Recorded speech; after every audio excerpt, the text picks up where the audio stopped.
Hey, what's going on, everybody? RJ back with another video, and as promised, today I'm here to talk about the Vengeance pay-per-view. So there we go.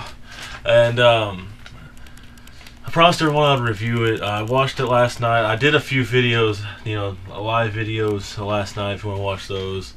But I decided to go ahead and stop doing that and just do a full review like this, after it was all over.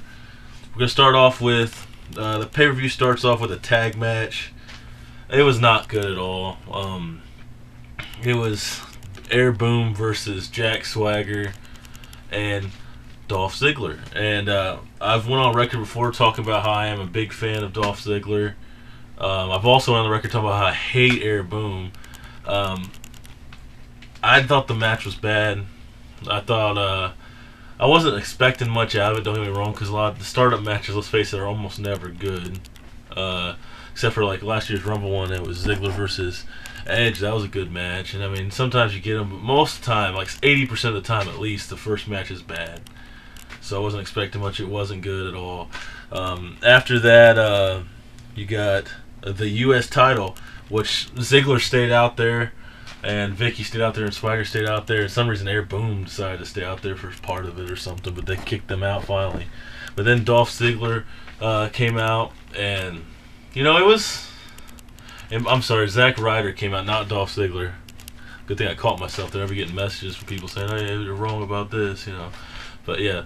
Anyways, Zack Ryder comes out. I actually thought for a second Zack Ryder was going to win the title, because I mean he was getting over with the crowd like he always does. I mean, people love Zack Ryder. Why? I don't know. I'm sure half of you guys watching this probably think Zack Ryder's great. I don't like him. I mean, I like some of his YouTube videos. They are entertaining, but I don't know, something about him. Even back when he was one half of the Wannabe Edges, him and his partner was not, I just never got into it, really. But I mean, his partner's got the heat-seeking elbow drop and stuff now, and Zack Ryder does the Rough Rider and all that. But I was just never a fan of it. So I'm going to go ahead and just say, I'm not disappointed in that match. It was a good match. I mean, Zack Ryder, for me not being a Zack Ryder fan, I enjoyed the match a lot. Him and Ziggler, it was much better than the first match. I think it was like, 10 minutes long or something.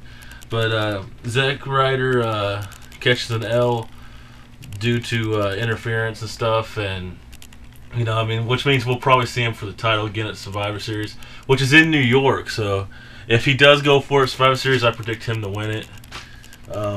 After that, we have the Sheamus versus Christian match. It was a boring match, but at the same time, it was a good match. It's hard to explain. The same crap we've seen from them several times. I don't know what it was about it. The one thing I did enjoy about it, was a clean fall match. Very rarely we see matches nowadays that don't end with some kind of controversy. That's just how WWE does things. You can't have a straight up winner for almost anything, especially a Cena match. If Cena loses, it's definitely a controversy. Triple H, same way. Triple H ain't gonna lose straight up, except for against the Undertaker. That's like the only time anyone loses straight up is against the Undertaker at Mania. But it was a good match for what it was, but at the same time, it had its boring moments. Then we move on to a great promo from John Laurinaitis and Miz and Truth, the Awesome Truth. I thought it was very funny. They're talking about who sucks up more. And like, oh, I suck up more than you do. And then it was just funny. It was weird but funny. I did enjoy that promo. Then we move on to a great video for Triple H's promo. The promo between Triple H, CM Punk, R-Truth, and Miz. I really enjoyed that video they put up together right there. And that match itself, it was a pretty good tag match. It really was. I wasn't exactly sure what was going to happen. I knew if Triple H and Punk was going to lose, there's going to be some kind of controversy for it. It's going to be some kind of thing going. And sure enough, here comes Big Daddy Cool Kevin Nash. A man I'm a huge fan of. My favorite tag team of all time, The Clique. Him and Shawn Michaels. Grew up on him. I love Kevin Nash a lot. I mean, he's one of my favorite, fave five, as Booker T would say. And great to see him back. Came out there, wrecked Triple H, threw him in the ring, gave him a sick jackknife. I kept getting messages. I think he may have broke his neck. I think he may have hurt his elbow. I think he might be done for the year. He's fine, trust me. I mean, if he's at all hurt, he'll walk it off. Triple H is not injured to the point where he needs a stretcher or something, or he would have been carted out of there.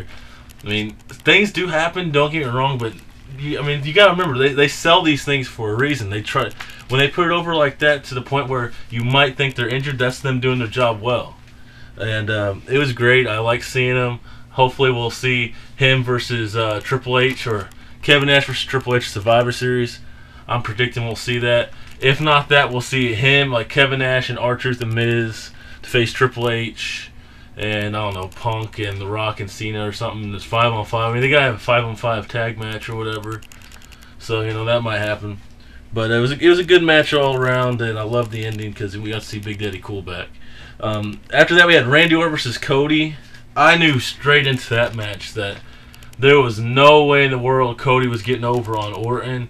I mean, who thought that Orton was taking the 3? I sure didn't. I'm pretty sure you guys at home, you guys thought that, you thought Randy Orton was definitely going to get the 3 count on Cody that night, and sure enough, he did. The one thing about the match, it was just a boring match. I mean, there was nothing really worth watching. I was sitting there deciding halfway through the match. I started sitting there looking through my computer, my comments and stuff, and answering people's messages, because I mean, it was just a really boring match. It really was, and there was just something about it I just didn't like. But I mean, it had a decent finish. One thing about Orton matches, sometimes they bore the heck out of me. But usually the finish is something I always enjoy, because the one thing he does do that I like is he always tries to find ways to to hit the RKO that you don't see coming. Sometimes it works, sometimes it doesn't, and I enjoyed the finish where he hit his own bad guy, then came back, caught an RKO, he was done. Did enjoy the finish. All around the match was really boring, but the finish was fine. Moving on, we had the Big Show versus Mark Henry.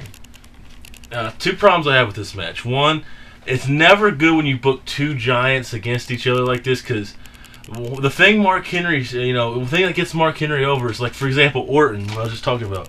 Orton, he can move around and stuff. Mark Henry's that guy that just stands there, while Orton does all the work, and he's just sitting there taking the bumps and getting hit, and stuff. But when Orton is not the guy, when it's like Big Show versus Mark Henry, 2 crazy slow guys, it's usually not very good, and it wasn't a good match at all.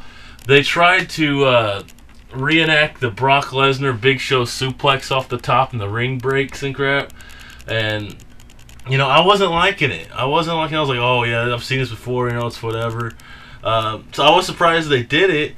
I thought the match was not that good. So moving on, they both sit there. They get carted out of there. We have no clear winner like always. It's whatever.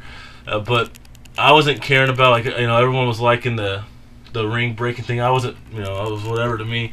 But what ended up happening that I did like, which turned me around about this ring break thing, is I figured they'd show a promo for the Cena Del Rio match, come back, they'll probably have a fix or something, because all they got to do is fix that side. They left it broken, which I think made the last man standing match, which was the main event following that, a heck of a lot better. And this is when I got on the bandwagon for the ring being broken. I was happy about it like everyone else, because I thought that last man standing match was just that much better, because I've never seen people fighting in a broken ring like that. I mean, it was awesome. I really enjoyed it. The last man standing match was match of the night for sure for me. Some people hated it. I've got some messages of people saying they hated it. I loved it. I loved that last man standing match.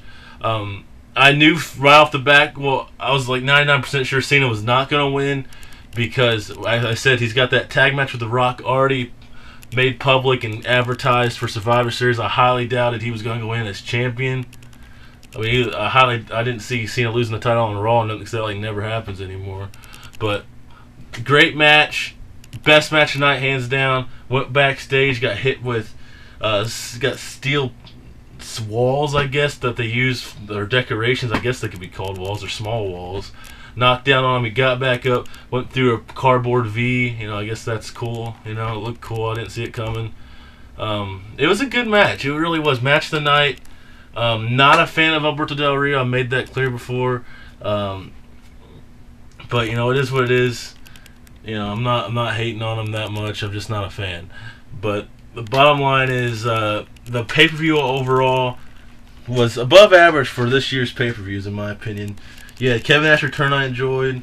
You had the Triple H CM Punk match, which was good. You had some humdinger matches, if you will. The Orton match wasn't good, but match of the night definitely the Last Man Standing match. Check it out. Watch it on DVD when it comes out. Look for some highlights. Do whatever. But that's my review of it. That's my opinion of the matches. Thanks a lot for watching. I'll talk to you guys later. By the way, Cena got a new black shirt, blue, red, and white. A lot of people aren't liking it. I actually really like the shirt. Definitely going to pick that shirt up. And I like the black wristbands. I mean, people say they don't like the colors, but then when he switches back to black, people still don't like the outfit. I mean, I don't get it. You guys talk about how the colors are bad, but when he goes back to being black and stuff like he did back in the day with the chain gang stuff, oh, it's not good. I don't like that shirt. That shirt's bad. I mean, and you just can't satisfy everybody. Not everyone has their own opinion, and some people will like it, some won't. You can't do one thing that's going to make everyone happy. That's just the way it is. But I like the new look. Thanks a lot for watching. Talk to you guys later.